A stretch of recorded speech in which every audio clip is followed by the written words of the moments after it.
জানিয়ে দিব এই মুহূর্তে আমাদের হাতে এসেছে বাংলাদেশের গুরুত্বপূর্ণ আপডেট সংবাদের শিরোনাম। শুরুতেই থাকছে হাসনাত আব্দুল্লাহর 7 সিস্টার্স আলাদা করার হুমকি নিয়ে বিতর্ক, ভারতের প্রতিক্রিয়া। এবারে জানিয়ে দিব নির্বাচন নিয়ে জনগণের সংশয় দেশের জন্য অশুভ লক্ষণ। আরও থাকছে হাদিকে গুলি, শুটার ফয়সালকে নিয়ে আদালতে যে তথ্য দিলেন নুরুজ্জামান। সব শেষে জানিয়ে দিব ডেভিল হান্ট ফেজ 2 অভিযানে নওগাঁয় 13 জন গ্রেপ্তার। এতক্ষণ শুনছিলেন হাতে থাকা আপডেট সংবাদের শিরোনাম, এবারে বিস্তারিত। তবে তার আগে অনুরোধ রইল ভিডিওটিতে একটি লাইক এবং কমেন্ট করে জানিয়ে দিন ভিডিও সম্পর্কে আপনার মূল্যবান মতামত। আরও জানিয়ে দিন ভিডিওটি কোথা থেকে দেখছেন বা কোন জেলা থেকে দেখছেন। হাসনাত আব্দুল্লাহর 7 সিস্টার্স আলাদা করার হুমকি নিয়ে বিতর্ক, ভারতের প্রতিক্রিয়া। বাংলাদেশের নতুন রাজনৈতিক দল এনসিপির একজন নেতা হাসনাত আব্দুল্লাহ ঢাকার এক সমাবেশে ভারতের 7 সিস্টার্স হিসেবে পরিচিত পূর্বাঞ্চলীয় 7 রাজ্যকে ভারত থেকে আলাদা করার বিষয়ে যে হুমকি দিয়েছেন তা নিয়ে দুই দেশেই প্রক্রিয়া দেখা যাচ্ছে। প্রশ্ন উঠছে, এ ধরনের মন্তব্য কি মিস্টার আব্দুল্লাহর ব্যক্তিগত নাকি তার দল এনসিপির মতামতেই তার কণ্ঠে প্রতিফলিত হয়েছে? মিস্টার হাসনাত আব্দুল্লাহ যখন ওই মন্তব্য করেন তখন মঞ্চে জামায়াত ইসলামী সহ বিভিন্ন দলের নেতারা ছিলেন। এনসিপি অবশ্য বলছে হাসনাত আব্দুল্লাহ ভারতের 7 সিস্টার্স নিয়ে শর্তযুক্ত যে বক্তব্য দিয়েছেন সেটি তার নিজস্ব উপলব্ধি, দলীয় অবস্থান নয়। তবে মিস্টার আব্দুল্লাহর বক্তব্যে কড়া প্রতিক্রিয়া এসেছে আসামের মুখ্যমন্ত্রী হিমন্ত বিশ্ব শর্মার কাছ থেকে। ভারতীয় সংবাদ মাধ্যমে প্রকাশিত খবর অনুযায়ী মিস্টার শর্মা বলেছেন, বাংলাদেশের নেতারা যদি ভারতের মূল ভূখণ্ড থেকে দেশটির উত্তরাঞ্চলকে বিচ্ছিন্ন করার হুমকি দেওয়া অব্যাহত রাখেন তাহলে নয়াদিল্লি বেশি দিন চুপ থাকবে না।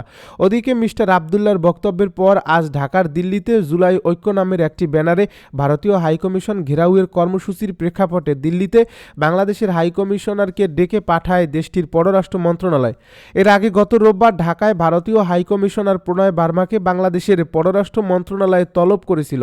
সাবেক কূটনৈতিক ও বিশ্লেষক হুমায়ুন কবির বলেন, 7 সিস্টার্স নিয়ে কথা বলার কারণেই ভারতের দিক থেকে প্রতিক্রিয়া পাওয়া যাচ্ছে, কারণ এটি তাদের জন্য নীতিগতভাবে একটি স্পর্শকাতর বিষয়। অনেকে হয়তো মিন করে অনেক কিছু বলেন না, কিন্তু এ ধরনের মন্তব্য অনেক সময় দুদেশের সম্পর্কে প্রভাব ফেলে। বাংলাদেশ ও ভারতের ক্ষেত্রেও তা প্রযোজ্য। বিবিসি বাংলাকে বলছেন মিস্টার কবির। নির্বাচন নিয়ে জনগণের সংশয় দেশের জন্য অশুভ লক্ষণ। আসন্ন জাতীয় সংসদ নির্বাচন প্রসঙ্গে বিএনপি চেয়ারপারসনের উপদেষ্টা ও বীর মুক্তিযোদ্ধা আব্দুস সালাম বলেছেন, আগামী ফেব্রুয়ারিতে নির্বাচনের তফসিল ঘোষণার পরও জনগণের মধ্যে সংশয় রয়ে গেছে। নির্বাচন আদৌ হবে কিনা একটি স্বাধীন দেশের জন্য এটি শুভ লক্ষণ নয়। আব্দুস সালাম অভিযোগ করে বলেন, আগে থেকেই নির্বাচন নিয়ে স্পষ্ট বার্তা না দেওয়া এবং উপদেষ্টা পরিষদের বিভ্রান্তিকর বক্তব্য জনগণের কাছে উদ্বেগ বাড়িয়েছে। বুধবার রাজধানীর জাতীয় প্রেস ক্লাবের মাওলানা আকরাম খাঁ হলে বাংলাদেশ গণতন্ত্র পরিষদের উদ্যোগে আয়োজিত মহান বিজয় দিবস ও জিয়াউর রহমান এবং বর্তমান প্রেক্ষাপট শীর্ষক আলোচনা সভায় তিনি এসব কথা বলেন। দেশের স্বার্থ রক্ষা ও গণতন্ত্র পুনরুদ্ধারের জন্য বিএনপিকে রাষ্ট্র ক্ষমতায় আনা ছাড়া কোনো বিকল্প নেই মন্তব্য করে তিনি বলেন, সুষ্ঠু ও গ্রহণযোগ্য নির্বাচন নিশ্চিত করতে হলে জনগণের অধিকার ফিরিয়ে দিতে হবে এবং সেই লক্ষ্য বাস্তবায়নে বিএনপি একমাত্র ভরসা। তিনি বলেন, প্রতিটি জাতীয় সংকটে স্বাধীনতার ঘোষক শহীদ প্রেসিডেন্ট জিয়াউর রহমান ত্রাণকর্তা হিসেবে সামনে এসেছেন। তার পরবর্তী সময়ে বেগম খালেদা জিয়া এবং বর্তমানে তারেক রহমান সেই নেতৃত্বের ধারাবাহিকতা বজায় রেখে যাচ্ছেন। আসন্ন জাতীয় নির্বাচন প্রসঙ্গে তিনি বলেন, আগামী ফেব্রুয়ারিতে নির্বাচনের তফসিল ঘোষণার পরও জনগণের মধ্যে সংশয় রয়ে গেছে নির্বাচন আদৌ হবে কিনা একটি স্বাধীন দেশের জন্য এটি শুভ লক্ষণ নয়। তিনি অভিযোগ করেন, আগে থেকেই নির্বাচন নিয়ে স্পষ্ট বার্তা না দেওয়া এবং উপদেষ্টা পরিষদের বিভ্রান্তিকর বক্তব্য জনগণের উদ্বেগ বাড়িয়েছে। তিনি বলেন, গত 17 বছর ধরে দেশে গণতন্ত্র ও জনগণের মৌলিক অধিকার ছিল না। জনগণের পরিবর্তে প্রতিবেশী রাষ্ট্রকে জিজ্ঞেস করে ক্ষমতা নির্ধারণ করা হতো। এ কারণেই বিএনপি একটি স্পষ্ট রোডম্যাপ দাবি করছিল বলে জানান তিনি। সম্প্রতি হাদিকে হত্যাচেষ্টার ঘটনায় উদ্বেগ প্রকাশ করে আব্দুস সালাম বলেন, ফ্যাসিবাদের দোসরদের তোষণ করে কখনো সুষ্ঠু নির্বাচন সম্ভব নয়। তারা নির্বাচন বানচালের ষড়যন্ত্র করে করছে বলেও অভিযোগ করেন তিনি আরও বলেন বিএনপি শত উস্কানির মধ্যেও শান্তি বজায় রাখছে। দলের ভারপ্রাপ্ত চেয়ারম্যান তারেক রহমান 5 অগাস্ট থেকেই দেশের শান্তি শৃঙ্খলা রক্ষার আহ্বান জানিয়ে আসছেন। দেশের বর্তমান অর্থনৈতিক পরিস্থিতি তুলে ধরে তিনি বলেন, নতুন বিনিয়োগ নেই, বেকারত্ব বেড়েছে, মধ্যবিত্ত নিম্নবিত্তে পরিণত হচ্ছে। এ সংকট থেকে উত্তরণে আগে গণতন্ত্র, মানুষের অধিকার ও আইনের শাসন প্রতিষ্ঠা জরুরি। আব্দুল সালাম বলেন, জিয়াউর রহমানের নাম ছাড়া বাংলাদেশের ইতিহাস লেখা যায় না। তিনি স্বল্প সময়ে কৃষি, শিল্প, শিক্ষা ও বৈদেশিক নীতিতে সংস্কার এনে দেশকে উন্নয়নের পথে দাঁড় করিয়েছিলেন। তারেক রহমান বর্তমানে দেশের ভবিষ্যৎ পরিকল্পনা নিয়ে বিশেষজ্ঞদের সঙ্গে কাজ করছেন বলেও জানান তিনি বলেন, দেশের স্বার্থে ও গণতন্ত্র পুনরুদ্ধারে বিএনপিকে রাষ্ট্র ক্ষমতায় আনার বিকল্প নেই। এজন্য আগামী নির্বাচনে জনগণের কাছে সত্য তুলে ধরতে সবাইকে মাঠে কাজ করার আহ্বান জানান তিনি। হাদিকে গুলি, শুটার ফয়সালকে নিয়ে আদালতে যে তথ্য দিলেন নুরুজ্জামান।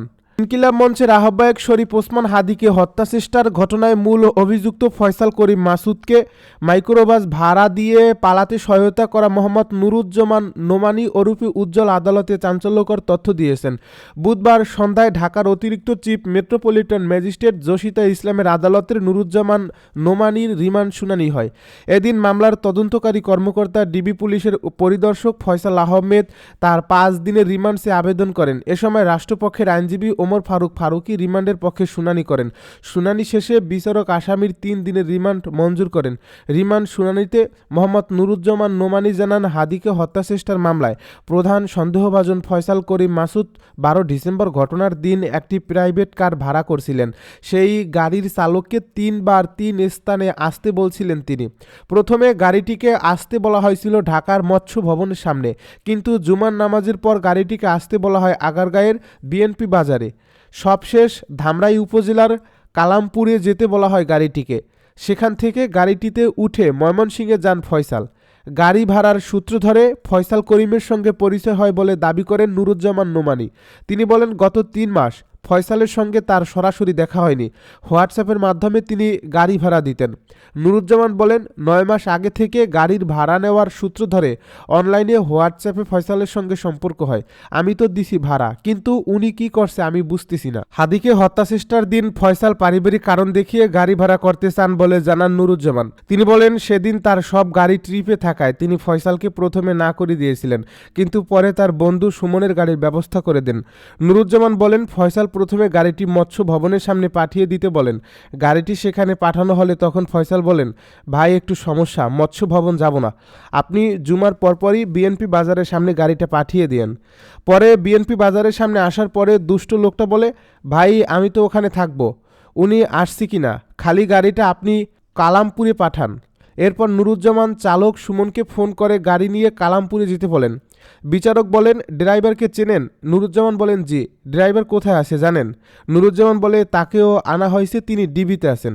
গত 12 ডিসেম্বর দুপুরে রাজধানীর পুরানা পল্টনের বক্স কালভার্ট রোডে বিজয়নগর এলাকায় ইনকিলাব মঞ্চের আহ্বায়ক এবং ঢাকা 8 আসনের সম্ভাব্য স্বতন্ত্র সংসদ সদস্য প্রার্থী শরীফ ওসমান হাদি একটি রিকশায় যাওয়ার সময় মোটরসাইকেলে করে আসা 2 জনের একজন তাকে লক্ষ্য করে গুলি করে পালিয়ে যায়। ডেভিল হান্ট ফেজ 2 অভিযানে নওগাঁয় 13 জন গ্রেপ্তার। নওগাঁয় আইনশৃঙ্খলা পরিস্থিতি স্বাভাবিক রাখতে এবং অপরাধ দমনে পরিচালিত ডেভিল হান্ট ফেজ 2 অভিযানের অংশ হিসেবে আওয়ামী লীগ ও এর সহযোগী সংগঠনের 13 জন নেতাকর্মীকে গ্রেপ্তার করছে পুলিশ। বুধবার দিনভর অভিযান শেষে রাত 9টার পর এক সংবাদ বিজ্ঞপ্তির মাধ্যমে বিষয়টি নিশ্চিত করেন নওগাঁ জেলা পুলিশের সুপার মোহাম্মদ তরিকুল ইসলাম। পুলিশ জানায়, সারা দেশে আইনশৃঙ্খলা পরিস্থিতি স্বাভাবিক রাখতে সরকার ডেভিল হান্ট ফেজ 2 অভিযান ঘোষণা করছে। এরই ধারাবাহিকতায় গত 2 দিনব্যাপী জেলার বিভিন্ন থানায় বিশেষ অভিযান পরিচালনা করা হয়। এই অভিযানে নিষিদ্ধ ঘোষিত আওয়ামী লীগ ও এর অঙ্গ সহযোগী সংগঠনের মোট 13 জনকে গ্রেপ্তার করা হয়। গ্রেপ্তারকৃতদের বিরুদ্ধে জনমনে আতঙ্ক সৃষ্টি এবং শান্তি শৃঙ্খলা